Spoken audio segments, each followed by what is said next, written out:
Selamat malam, pemirsa. Anda menyaksikan Catatan Demokrasi. Siapa sebenarnya sosok yang akan mendampingi masing-masing kandidat pada Pilpres 2024 hingga kini masih menjadi teka-teki.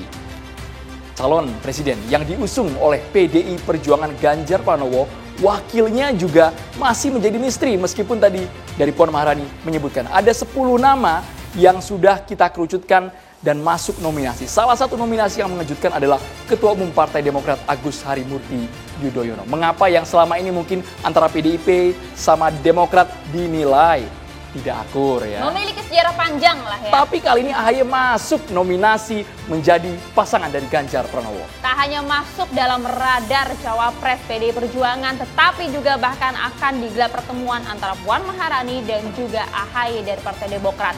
Akankah ini kemudian betul-betul rekonsiliasi dari sejarah panjang PDI Perjuangan dan juga Partai Demokrat? Atau justru ini memang gelitik politik saja? Atau bahkan merupakan taktik politik untuk memecah koalisi perubahan? Kita akan bahas hal ini langsung di meja catatan demokrasi. Tapi sebelumnya kita perkenalkan dulu dan juga nanti kita akan libatkan sejumlah mahasiswa dari Universitas Negeri Jakarta. Teman-teman UNJ nanti bisa bertanya langsung dengan narasumber. Yang semangat teman-teman, manfaatkan momentum malam hari ini di Catatan Demokrasi. Langsung saja Maria. Kita perkenalkan sudah hadir jumlah narasumber kami di meja catatan demokrasi. Ada Bang Deddy Sitorus, politisi PDI Perjuangan. Selamat malam Bang. Ya, selamat malam semua. Dan juga ada Bang Rudi S. Kamri, ini selaku pendukung Ganjar Pranowo. Langsung saja jelas. Hadir juga ada Bang Putra Nababan, wartawan senior. Assalamualaikum, selamat malam. Bang Panda Nababan. Putra Nababan anaknya Maria. Sama-sama presenter agak muda biasa. Soalnya gitu. Sama-sama presenter biasa-biasa kami ingat. Selesai. Kami juga kayak Putra Nababan. Udah jangan dong. Malam hari ini kami juga menghadirkan ada Bang Bestari Barus. Yang kata Bang Bestari Barus tinggal tunggu waktunya. Gampang itu. Salam perubahan. Soal mengumumkan siapa wakilnya Anies tinggal tunggu waktunya. Dan juga ada Bang Gies Khalifa pendukung Anies Baswedan. Selamat malam. Malam, assalamualaikum. Kemudian kami juga menghadirkan Wasekjen Partai Demokrat. Terima kasih banyak Pak Didi Mukrianto. Assalamualaikum. Kita langsung ke Bang Deddy Sitorus. Nama AHY Bang Deddy Sitorus masuk nominasi dalam kategori 10 kandidat pasangan dari Ganjar Pranowo. Ini sebenarnya hanya gimmick semata, basa-basi atau memang betul-betul dinominasikan, betul-betul dipilih oleh PDI Perjuangan? Ini kan hanya membuktikan satu hal, terutama bahwa demokrasi di PDI Perjuangan itu hidup. Ya, sama seperti dulu ketika Pak Ganjar juga kan ada nama Ibu Puan, ada nama yang lain. Itu dinamika politik. Dan bagi PDI Perjuangan ini hal yang biasa, tetapi nanti kalau sudah diputuskan oleh partai, dalam hal ini ketua umum yang punya hak prerogatif melalui kongres, ya semua harus patuh dan taat. Jadi nama Pak AHY dan 9 orang yang lain itu muncul dalam rakernas dari para pengurus partai di tingkat provinsi. Ya, jadi kalau dibilang gimmick politik, ya orang nggak ngerti aja. Karena menurut kami ada hal yang lebih besar dari sekedar cuma manuver-manuver menjelang Pilpres. Kita semua tahu bahwa ada sejarah yang panjang antara PDI Perjuangan dengan Demokrat. Ketika Pak SBY memenangkan kontestasi 2004, ya itu kan PDI Perjuangan memutuskan berada di luar pemerintahan sebagai check and balances. Demikian juga ketika Pak Jokowi menang 2 periode, Demokrat memilih berada di luar pemerintahan menjadi oposisi. Dan sekarang kita memasuki era baru 2024. Generasi baru muncul.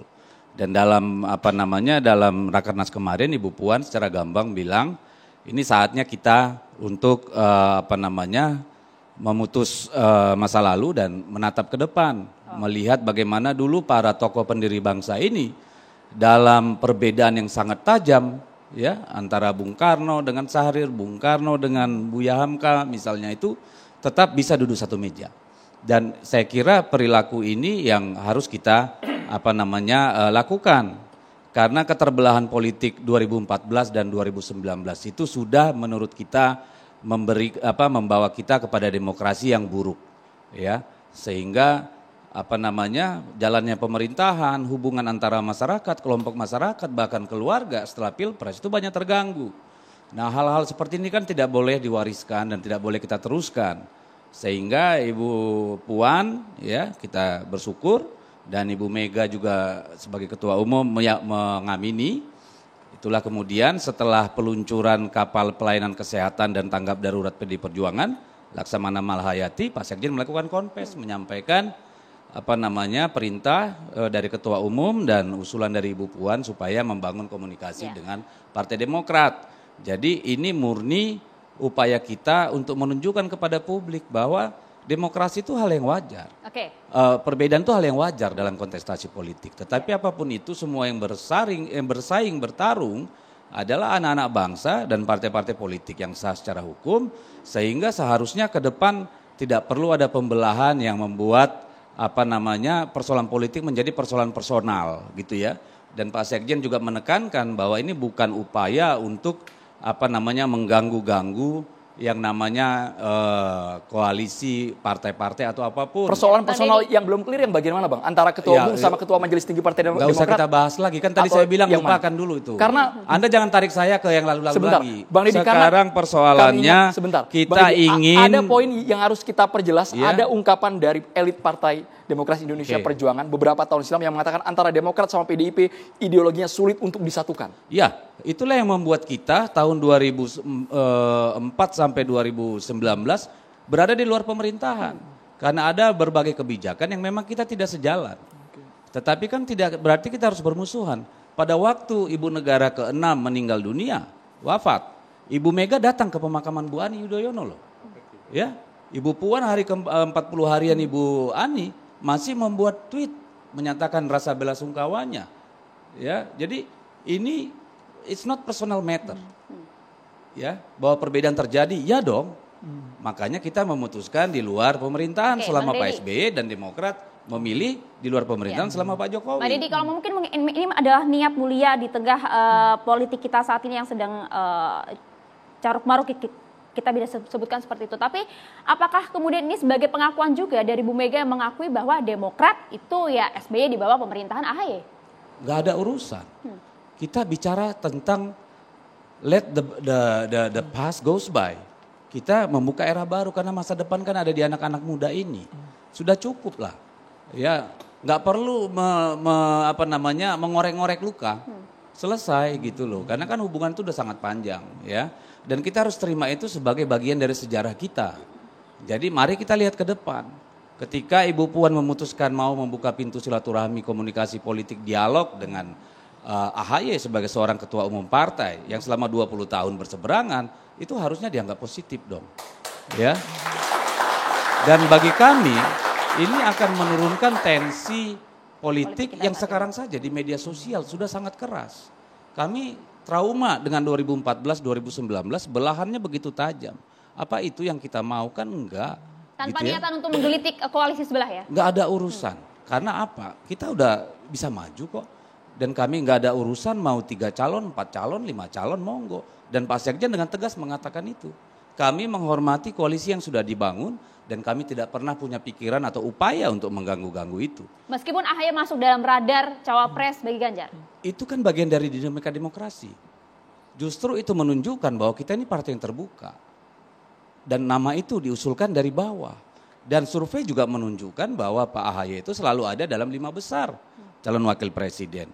Kalau nama itu muncul, berarti kan memang partai ini tidak hidup di ruang hampa dong.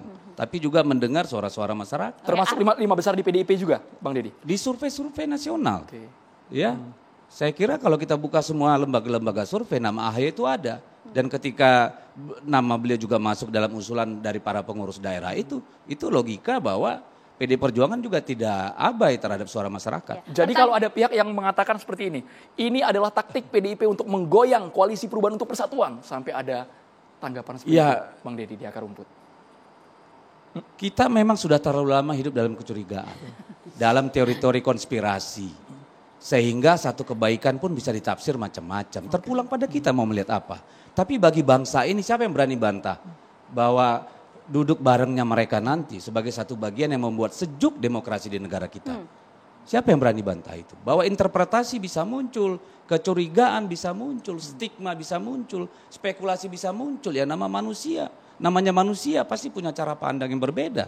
kami terbuka mengatakan ini membangun dialog kebangsaan, bukan dalam soal capres-capresan. Itu statement PD Perjuangan. Bagaimana dengan Partai Demokrat, Bang Didi? Betulkah ini kemudian hanya untuk membangun, membuat juga citra demokrasi kita saat ini di tengah Pilpres 2024 semakin damai lagi? Atau justru memang ada tawaran dari PD Perjuangan untuk Mas Ahaye jadi cawapres Ganjar?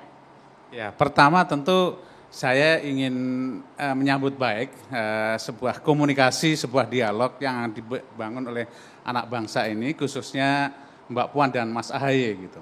Karena bahwa kompetisi atau demokrasi dan politik ini tidak melulu kemudian perbedaan, tidak melulu kemudian pertarungan, tidak melulu kemudian artinya perebutan kekuasaan. Di sana ada ruang-ruang yang lebih mulia bagi bangsa ini, bagi tokoh-tokoh muda ini untuk membangun sebuah hope, membangun sebuah harapan, membangun sebuah bangsa begitu. Nah, saya juga ingin menarik sebuah garis yang tegas bahwa kompetisi pemilu 2 kali khususnya di 2014-2019 tentu tidak ingin kita ulangi dalam konteks menghadirkan sebuah polarisasi politik yang cukup tajam. Perbedaan pendapat yang kemudian cukup keras sehingga bisa membelah-belah ataupun bahkan bisa mengadu domba di level grassroots. Ini kos sosial dan politiknya terlalu besar buat kami. Tentu kemudian hari ini jika kemudian Mbak Puan dan Mas Ahaye ingin melakukan dialog, ini sebuah angin segar dan sebuah keniscayaan. Jangan kemudian kita melihat politik itu atau tokoh politik itu di dalam perbedaannya. Tidak mungkin politik dibangun dengan membangun sebuah tembok. Tapi politik juga harus dibangun dengan membuat sebuah jembatan. Nah, karena saya yakin dan meyakini bahwa tujuan politik siapapun itu, termasuk Mas Ahaye, termasuk Mbak Puan, juga ingin mendengar aspirasi dan suara rakyat. Bagaimana mewujudkan, mengimplementasikan ini juga bukan hal yang bisa dilakukan sendiri. Butuh bersama-sama, butuh bergandengan tangan begitu. Nah, inilah yang harus kita kedepankan, bahwa budaya politik ke depan adalah budaya politik yang mendidik, bukan memecah belah, bukan mengadu domba begitu. Bukankah kita juga tahu bahwa salah satu fungsi partai politik juga melahirkan kepemimpinan. Jika kemudian PDI, Demokrat, Nasdem atau yang lain kemudian mampu melahirkan calon-calon pemimpin bangsa yang lebih besar, generasi-generasi baru untuk memimpin bangsa ini, bukankah ini juga harapan kita semuanya, harapan masyarakat, bahwa kepemimpinan selalu berganti, selalu beregenerasi. Tapi respon Ahaye pribadi bagaimana, Mas Didi? Ya, kami menghormati itu, dan bagi kami kader tidak mengherankan jika Mas Ahaye ini kemudian masuk radar di berbagai survei gitu. Termasuk PD Perjuangan, tidak heran? Ya tidak heran, karena itulah indahnya berpolitik, bahwa berpolitik itu bukan hanya kemudian menebar sebuah propaganda yang tidak rasional. Saya meyakini partai manapun termasuk PDIP, Nasdem dan Demokrat pun akan melihat secara objektif terkait dengan politik, apalagi kemudian dihadapkan kepada kontestasi Pileg-Pilpres, pasti harapannya semuanya menang. Tidak mungkin kemudian hanya sekedar memilih orang untuk berkontestasi. Pasti tujuannya untuk menang. Menang untuk apa? Untuk membangun Mas bangsa. Didi, bukankah ini sebuah kebuntuan karena tarik ulur di Koalisi Perubahan untuk Persatuan sampai sekarang belum menentukan siapa nama pendamping Anies Baswedan? Sesaat lagi ditanggapi. Kita harus jeda hanya di Catatan Demokrasi Indonesia.